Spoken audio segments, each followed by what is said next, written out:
Hello, welcome to News of Inspiration with Chrislove. I'm your host, Mr. Okwudiwa, and here with me I have the privilege of hosting Olajumoke for the second time. This episode is a follow-up to the previous episode, so if you haven't seen it, I encourage you to go to our YouTube channel at Chrislove Media to watch the previous episode. In today's episode, we'll be diving deep into the reality about strabismus and whether you have strabismus or not, or you have someone or you know someone who has it, or just want to learn more about it just for future purposes. May come across somebody that may have it, or may see a child that may have something similar to that, be able to follow up with them to reach out to the medical practitioner so that they can be diagnosed early and taken care of appropriately. This episode will really benefit everyone, both those that want to learn about it, those that have it, and those that are aspiring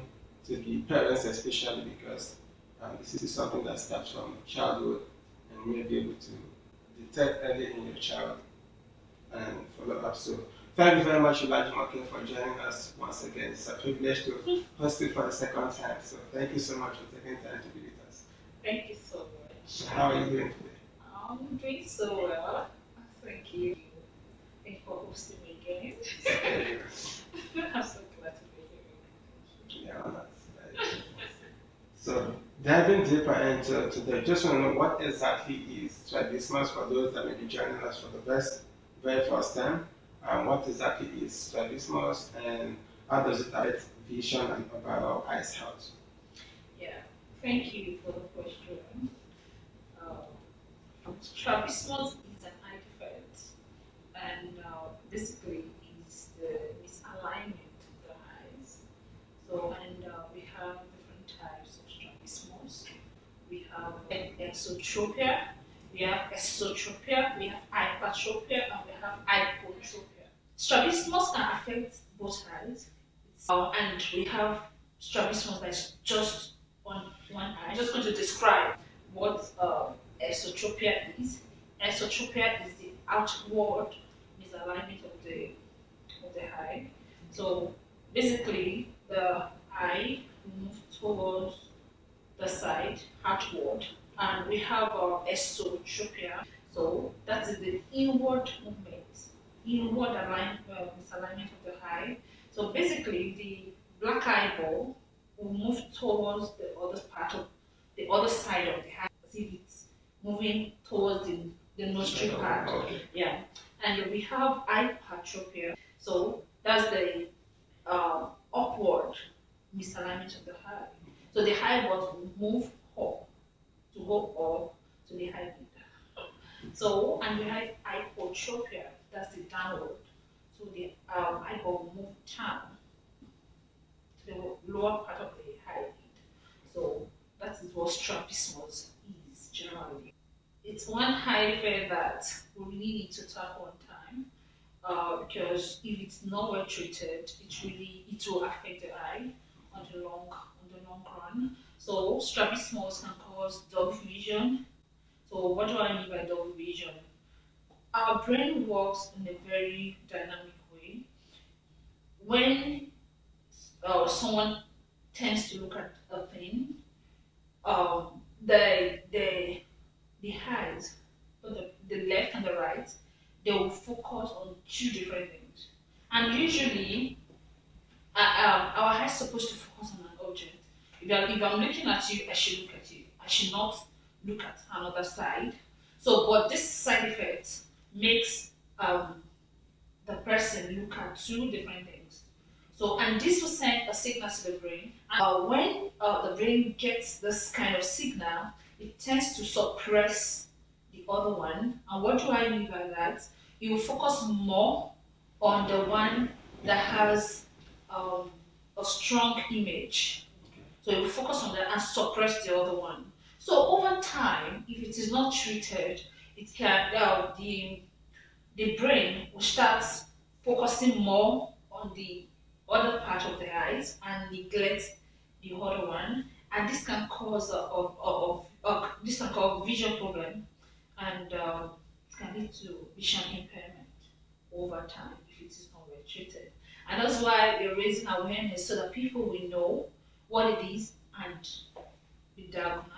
Thank you very much for that education. This is an educational survey, I must tell you. Especially for me, I don't know for the others. I know there are a couple of people like myself who know little or nothing about the eyes, medical terms and all that. So this is a very good learning. So thank you so much for taking time to explain each of the different types of strabismus and the side effect on eyes. So just want to know what are the common causes of strabismus and how early can it be detected or developed? Okay, thank you.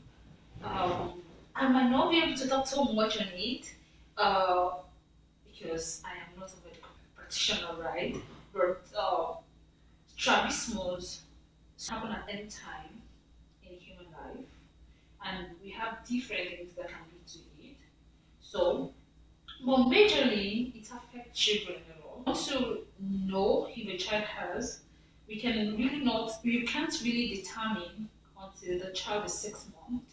Because usually when a child is born, their eyes tends to drift, so you really can't say. But when they are 6 months, the eyes will be focused, and you can determine that, oh, it's like this child has strabismus, and medical advice should seek at that point. So it can happen at any point in the human life. There's some major causes of strabismus. It can be congenital. A child can be born with the defect. Okay. So it can be health issue such as diabetes, hypertension. So and anything that can affect the brain as well has the tendency of causing strabismus. For example, brain tumor, brain injury, and that's why we have to be careful with our child. Especially when child starts to work, so parents should be cautious a lot. They should put their eyes on the child because they tend to fall and use their head to hit the ground most of the time. So parents should pay more attention to that because it might be a little thing, but all those things can lead to brain damage. So, and anything that affects the brain can definitely affect the eyes. So, and also another thing that can cause this is the children that are born prematurely, they have the tendency of having as well. And another thing is when the brain or muscle is not well developed, a lot of things can lead to it. It can happen to a child, it can happen to an adult. Thank you so much for sharing that insight. For parents, you learn, you heard about that. Um, Make sure that anywhere your children are playing, places that are safe for them to fall without having injury to their head. Maybe put foam around their head or give them headbands to be to be walking around because they tend to fall more often than you could imagine. So I think that's a very good lesson for all parents to make sure that you put litter your house with foam or heavily guarded um, carpet to protect the young ones from having to go to the pain of having a brain surgery at a young age or having health challenges that comes with that. And another thing that can cause it as well is cataract. Yeah, I remember we talked about cataracts Last time. last time. Okay. So last episode we talked more detail about cataract and how she was diagnosed with cataracts before she was born. And also had the surgery before she was a year old, which was a very pathetic story to me because getting to learn about that is a very painful experience. And also some of the challenges that she faced growing up with that. So I encourage you to go to the episode. You'll be inspired by our courage to overcome that, our boldness to share and strength that she has found to be able to overcome that. So go to the previous episode to watch that. I encourage you. I'm not promoting it. I just for the purpose of learning and also bringing the story to life so that other people maybe or that parents may learn and be inspired and know what to do early enough. So thank you so much for sharing. My next question would be, what are some of the challenges that people who have strabismus face? What does it feel like to live with strabismus? Yeah,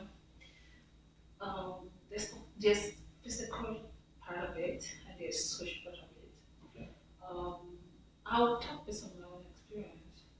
So when we're talking about the physical part, um, usually there's high fatigue and strain because um, the highs, like the high focus on two different things, and you just really want to, like you're trying to read, for like, let me just demonstrate what it is. I'm trying to read something and I'm just trying to do like this just to read it well.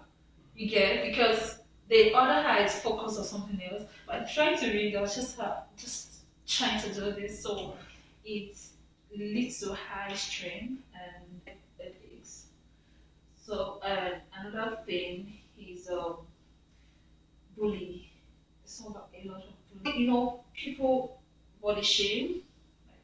If, for example, if you want to talk about it, they want to abuse, the first thing they will do is just look at the way you look. So people body shame a lot. They body shame people that live with this kind of condition a lot. It's really very hard to interact because people that live with strabismus, they are self-conscious, and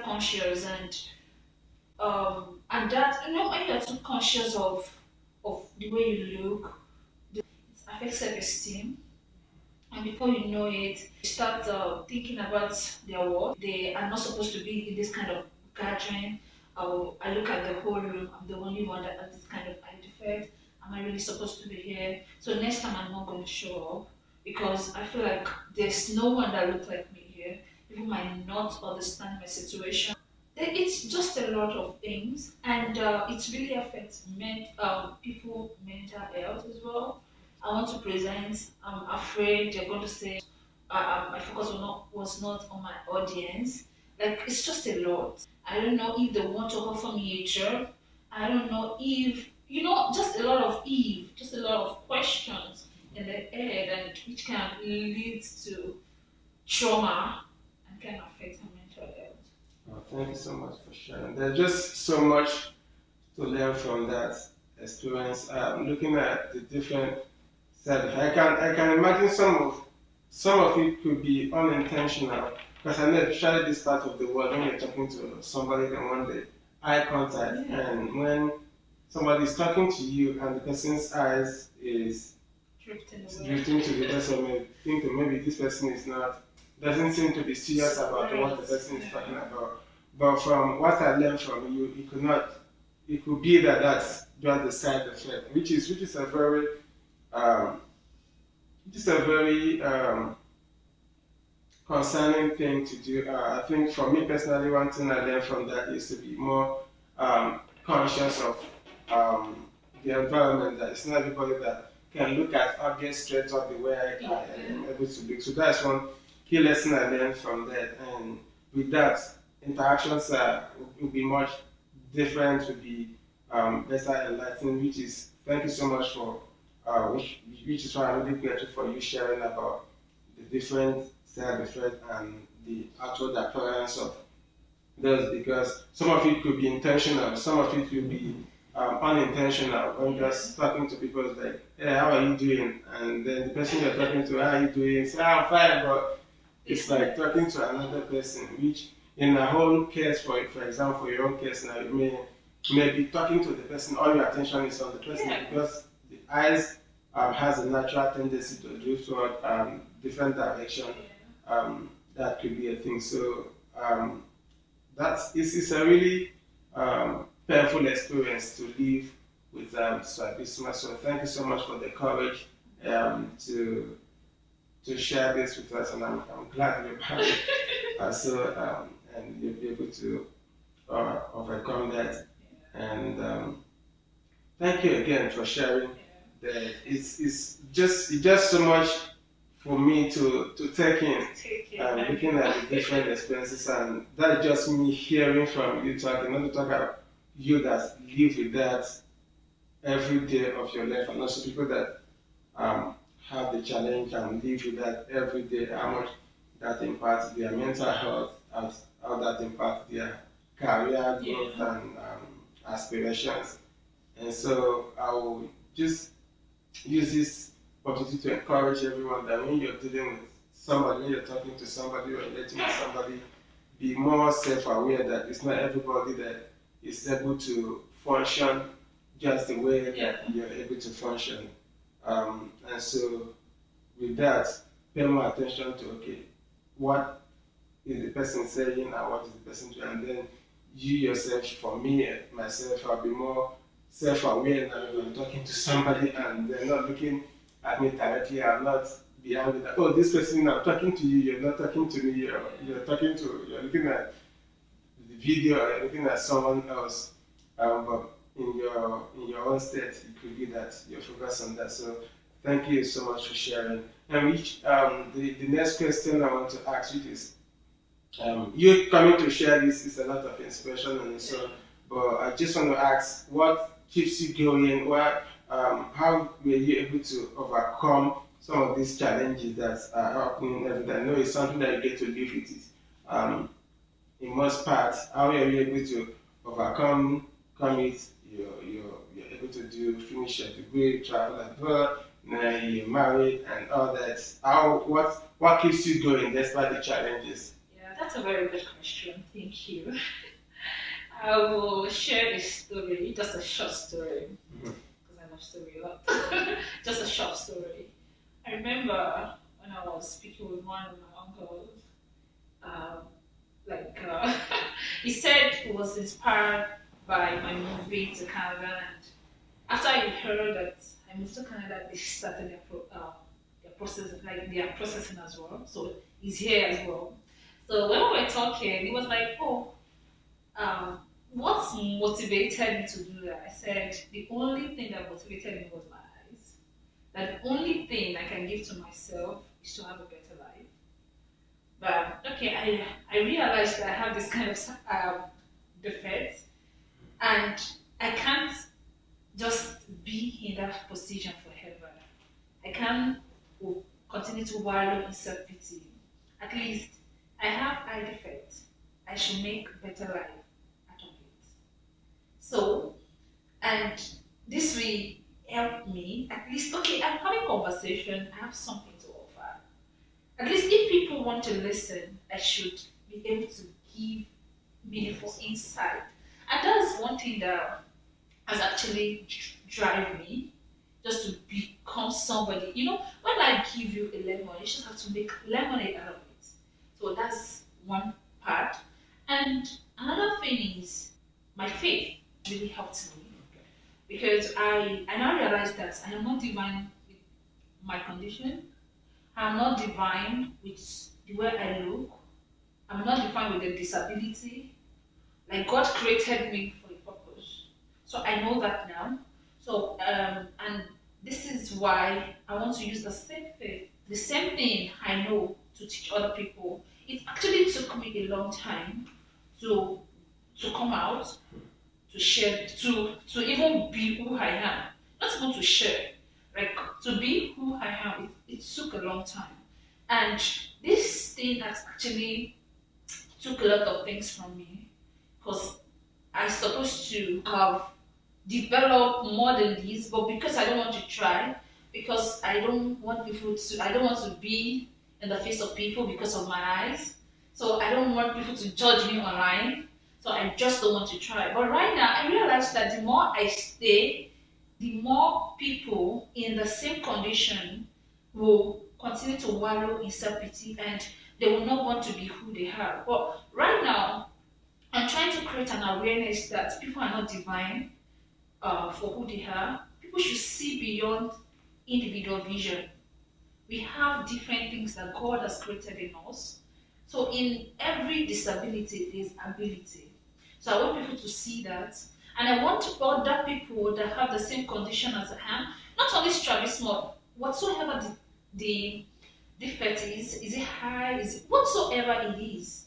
I want them to know that they are created for more. And can do more. They can achieve a lot of things with their condition, and that is why I am coming out now to create awareness, to do a lot of campaign. We are going to be sending a lot of resources out. We are going to be using a lot of things to do this campaign. We are going to be helping a lot of people. Even financially, we are going to be there for people.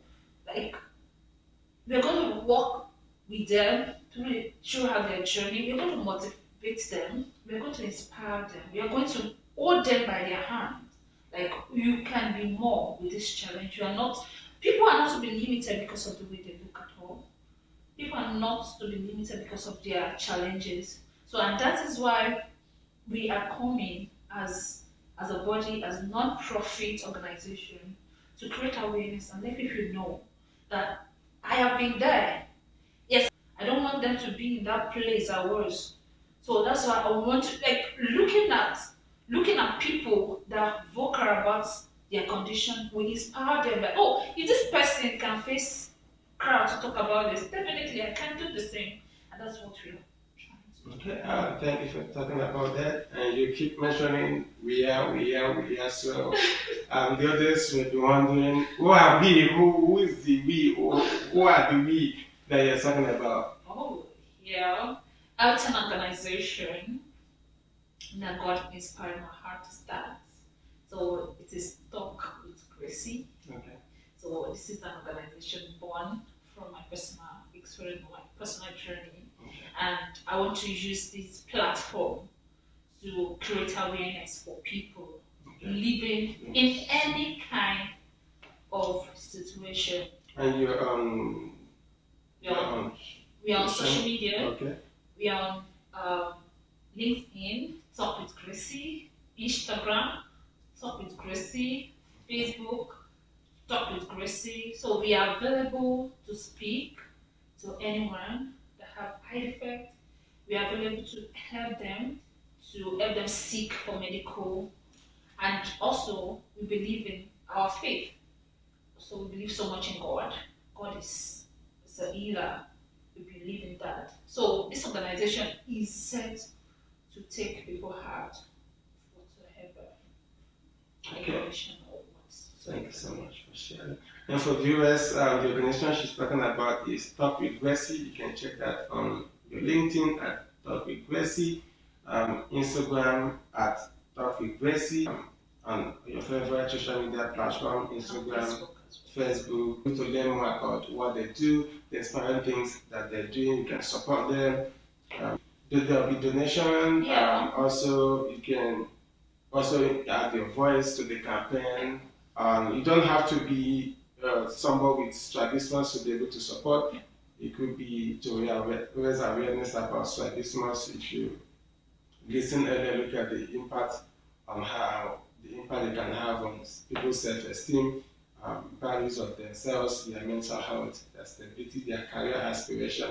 So you can be there to be of help, to be a voice, to support them. So thank you so much again for sharing. This is quite an inspiring story, and maybe by next episode, if you have we'll be honored to have you join us in the next episode to talk about the organization and the awareness and the campaigns and some of the things that you can do. But for now, I'm really grateful for you being here. Thank you so much for taking time to be here. Returns for the second time on the Wings of Inspiration with Chrislove, and I'm really inspired by your story, by your courage and your determination to help other people through the process, and even raising awareness about this.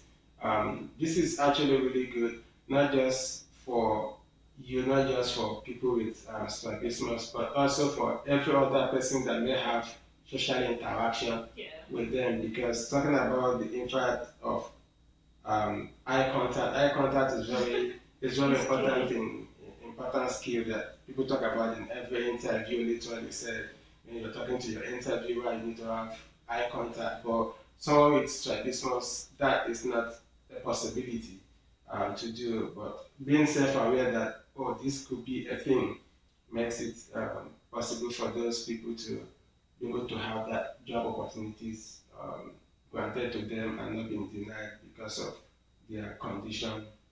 So thank you so much again for taking time to be. I really salute your courage, and God bless you. Thank you for joining us. I hope to see you on next episode of Minutes of Inspiration with Chrislove. I'm your host, Christina Okwudiwa. Remember to like the video, share it with your friends and family members, subscribe to our YouTube channel or whichever platform you're watching at Chrislove Media, and we'll bring more inspiring stories to you. So thank you again. Thank you so much. Olajumoke Babatunde. Thank you so much.